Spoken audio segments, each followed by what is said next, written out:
When something is important enough, you do it, even if the odds are not in your favor. I do think there is a lot of potential if you have a compelling product and people are willing to pay a premium for that. I think that is what Apple has shown. You can buy a much cheaper cell phone or laptop, but Apple's product is so much better than the alternative, and people are willing to pay that premium. The company is a group organized to create a product or service, and it is only as good as its people and how excited they are about creating. I do want to recognize a ton of super talented people. I just happen to be the face of the companies.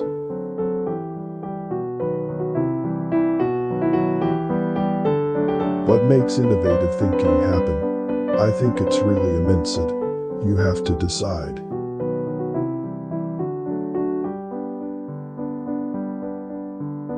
I've actually not read any books on time management. I would just question things. It would infuriate my parents that I wouldn't just believe them when they said something, cause I'd ask them why. And then I'd consider whether that response made sense given everything else I knew. It's okay to have your eggs in one basket, as long as you control what happens to that basket. The first step is to establish that something is possible, then probability will occur. When Henry Ford made cheap, reliable cars, people said, "Nah, what's wrong with a horse?" That was a huge bet he made, and it worked.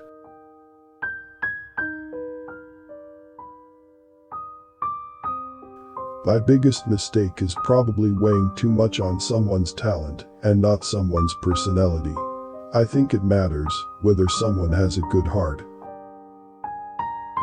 I wouldn't say I have a lack of fear. In fact, I'd like my fear emotion to be less, because it's very distracting and fries my nervous system. If something has to be designed and invented, and you have to figure out how to ensure that the value of the thing you create is greater than the cost of the inputs, then that is probably my core skill.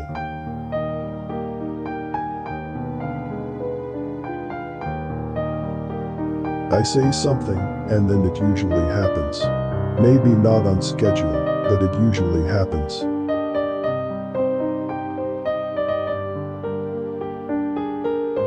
If you get up in the morning and think the future is going to be better, it is a bright day. Otherwise, it's not. I think the best way to attract venture capital is to try and come up with a demonstration of whatever product or service it is, and ideally take that as far as you can. Just see if you can sell that to real customers and start generating some momentum. The further along you can get with that, the more likely you are to get funding.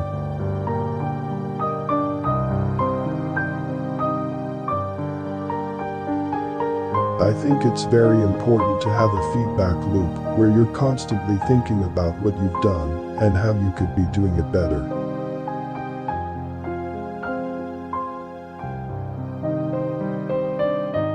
I don't believe in process. In fact, when I interview a potential employee and he or she says that it's all about the process, I see that as a bad sign. The problem is that at a lot of big companies, process becomes a substitute for thinking. You're encouraged to behave like a little gear in a complex machine. Frankly, it allows you to keep people who aren't that smart, who aren't that creative.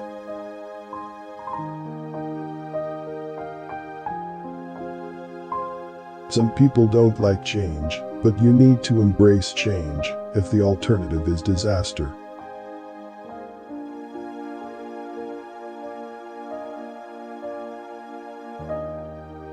I don't spend my time pontificating about high concept things. I spend my time solving engineering and manufacturing problems.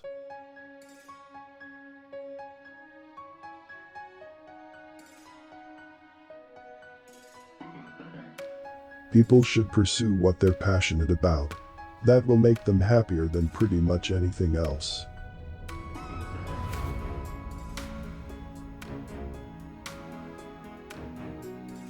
As much as possible, avoid hiring MBAs. MBA programs don't teach people how to create companies.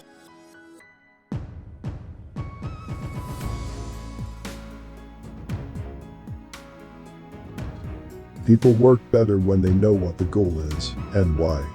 It is important that people look forward to coming to work in the morning and enjoy working.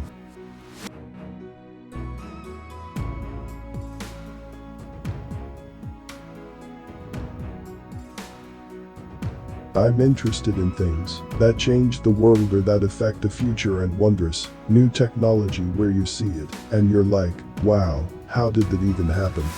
How is that possible?